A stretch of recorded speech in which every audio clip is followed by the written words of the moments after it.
uno munsi dufise sije iri sensible, ni ikintu nzi neza ko kiza kubakora ku mutima, ni ikintu kiri sensible vraiment. Tugomba tuvuge ku kintu kijanye no gusenga. Gusenga guys, kubera iki dusenga? Kubera iki? Ni kubera iki abanyafrika dukunda gusenga? N'urukundo dufitiye Imana canke gusenga mu bisanzwe ni jambo risigura iki? Risigura kuganira n'Imana, si vyose, c'est dialoguer avec Dieu. Niko nibaza, ariko nagira ndababwire ko uburyo dusengamwo butandukanye nubwo abanyafrika bategereza gusengamwo, kubera ko imbere y'ubukoroni abanyafrika bo bari bafise uburyo bwabo baganiramwo n'Imana, kandi Imana yarabumva hama ikabishura. Ariko abazungu bamaze kuza birukanye Imana yacu, birukanye uburyo twasengamwo, twaganira n'Imana. Bavuga ko Imana dusenga canke uburyo tuyisengamwo bunyuranye n'Imana nyakuri. Bo bari batuzaniye Imana y'ukuri, bavuga ko Imana dusenga canke uburyo tubikoramwo bitari ivyo. Nibuke yuko twari tubimaze igihe kinini kuva ubwami bwa Afrika bugishingwa, les civilisations, twebwe dufise uburyo twari connecté n'Imana kandi uburyo twaganiramo. Bamaze rero kutuzanira ibi bintu bishasha, innovation, no kwita innovation, niho isenyuka ry'ubwami bwa Afrika ryatangura. Tumaze guhindura uburyo twaganiramwo n'Imana, Afrika yatangiye kugira ibibazo. Ibyatewe nuko rero twirukanye notre divinité, dutangira kuyoboka uburyo bushasha bwari buzanywe n'abazungu. Rero iki gihe habaye ico no kwita la séparation de l'homme noir avec sa divinité. Twaratandukanye n'Imana, Imana nyakuri, Imana tudufise mu mizi. Nyibuke imbere y'ubukoroni Afrika wari umugabano tunze cyane. Hariho ubwami bwari bukomeye nka Empire de Songhai, bukaba bwari ubwami bwari buherereye muri Afrika y'uburaruko. Ubu bwami bwarabica bigacika mu bijanye n'urudandaza. Hari hagati y'ikinjana ca 15 n'ica 16. Twovuga kandi Empire du Mali, ubu bukaba bwari ubwami bwari buherereye muri Afrika y'uburengero, bwabayeho hagati y'ikinjana ca 12 n'ikinjana ca 16. Ubu nabwo bukaba ubwami bwashizweho n'uwo bita Sundiata Keita, nkuko benshi mwavyize muri kahise. Hariho n'ubundi ubwami bw'abakongo. Ubu nabwo bwabayeho hagati y'imyaka 1350 n'umwaka w'1880. Ubu nabwo nyene bwari ubwami bukomeye, kandi bukaba bwari bunini, bwari buherereye muri Afrika yo hagati. So gusa hariho n'ubundi bwami Empire de Monomotapa canke mwene Mutapa, abandi bakavuga Mutapa. Ubwari ubwami bwabayeho hagati y'umwaka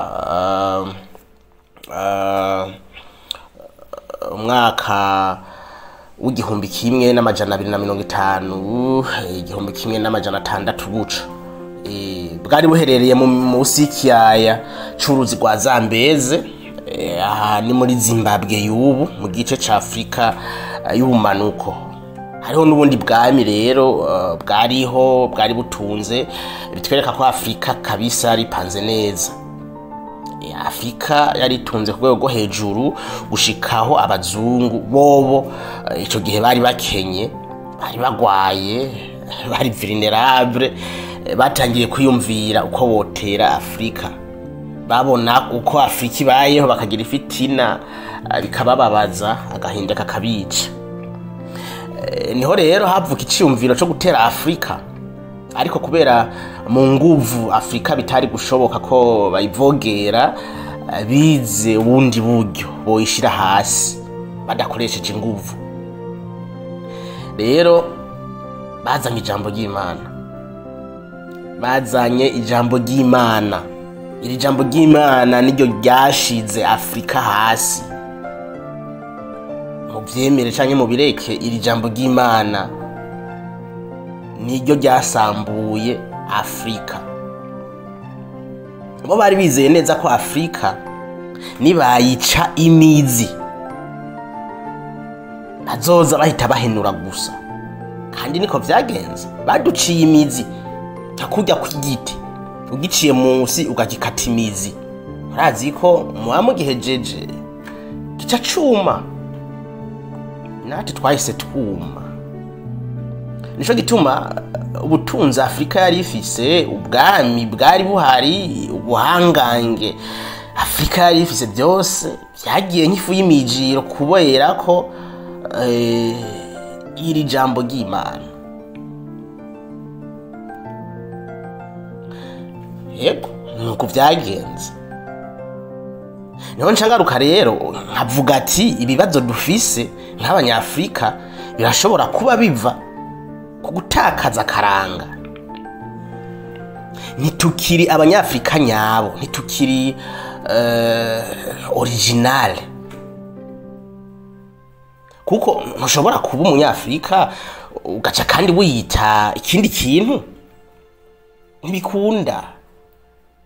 Ibi ni ibintu bibiri bitari compatible. Ndavuga nk'akarorero abakristo muze kumbabarira, ntushobora kuvuga ngo uri umunyafrika kandi ukongera ukaba umukristo. Ibi bintu bibiri ntibiri compatible, ntibijana.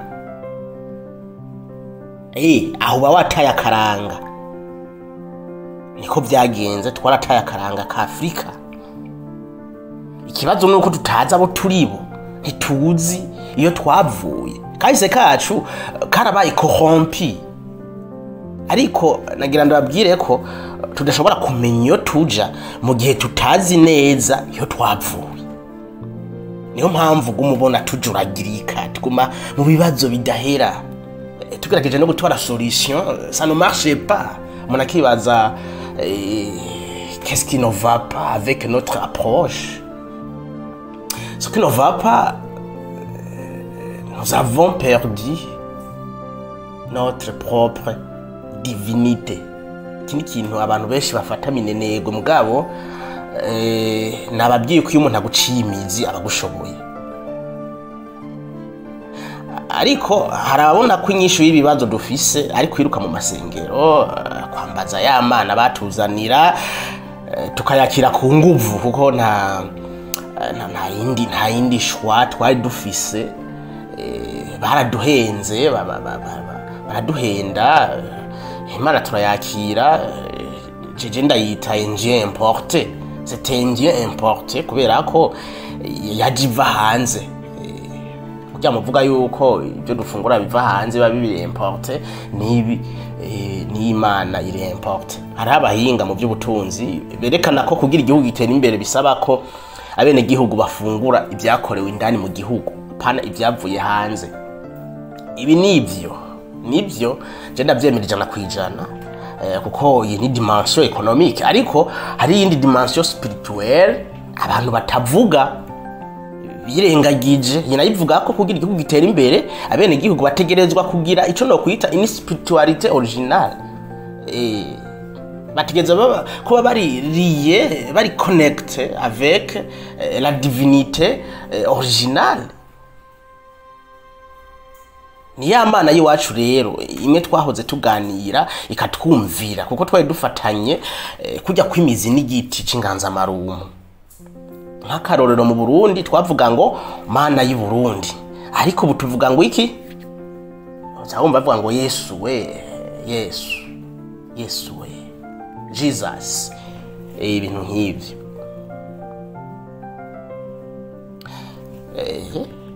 Nuko vyagenze abantu batuzaniye Imana. Nagomba ndababwire yuko aribo bantu bishe Yezu umwe mwavuga ko yapfuye kubw'ibyaha vyanyu. Nibo bamutanze baramugambanira baramwica, kandi yari umuntu ari innocent ntaco yazira. Mu by'ukuri bamuziza ubusa. Abacamanza barabura ukuntu baca urubanza, la justice ikaba corrompi, barabona yuko umuntu ari innocent mugabo kumurenganura bikanka. C'est ça la corruption. Umuntu ukabona yuko arengana umucamanza mugabo urubanza ukaruhengamika bikarangira bamunyonze kandi ari umuinosa. Abare nibo bamwishe, aba batwigisha Imana. Aba bantu nibo baducuze bufuni na buhoro, badufata nk'ibidandazwa, badukura mu miryango yacu muri Afrika, badutwara muri Europe na Amerika kutugira abaja.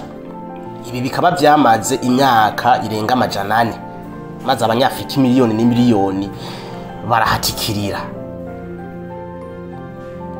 Hama bakaza kutwigisha Imana yabo. Abanyene nibo bakora ibigwanisho ruhonyanganda, nibo bateranya ibihugu ngo bije mu ntambara. Homosexuality, aba bahuza ibitsina babisangiye, vyazananye byavuye muri Afrika. Oya, nabanyene baza kutwigisha Imana, nabanyene babizanye bavyigisha. Nubu bariko barabitwigisha ngo tubikore, ngo dutegerezwa kubikora. Nabibona. Hanyuma bakaca baza kutwigisha Imana. Kuri iyi ngingo nta kintu bafise batwigisha. Nta kintu bafise batwigisha. Ahubwo nite twari dukwiye kubigisha Imana nyakuri, tukabigisha uko basenga. Harabona numva bambaza Imana ya Israeli, uwo kwereka iby'ubutegetsi bwa Israeli buriko barakorera abanyapalestine, bica n'abana b'imyaka 2 ngo n'abateroriste. N'abateroriste inzira karengane z'abasivile barica. Gendera be Gaza isigara umunyota. Aba bayahudi bigira ngo nabi Imana ntibatinya no gutera amakambi y'impunzi, hahungiye abasivile b'abanyapalestine bakabica. Hanyuma tukaririmba ngo Jerusalem, ngo Israeli. Kandi rero ibi biba iraba harona n'ibihugu usanga biriko birashigikira intambara, financement itanga igwanisho amahera. Hanyuma bakaca baza kutwigisha Imana, bakaca baza kutwigisha ijuru. Imana twazaniwe si Imana yo kudufasha, ahubwo ni Imana yaje kudusambura. Tubayeho mu bukene, mu buzima buri miserable budakwiye no kubamwo. Ariko aba hypocrite batwigisha ijambo ry'Imana ya Israeli, akatubwira ngo tuzobaho neza mu ijuru, ngo yisi ngo si yiwacu. C'est ça l'hypocrisie totale. Tukavyemera.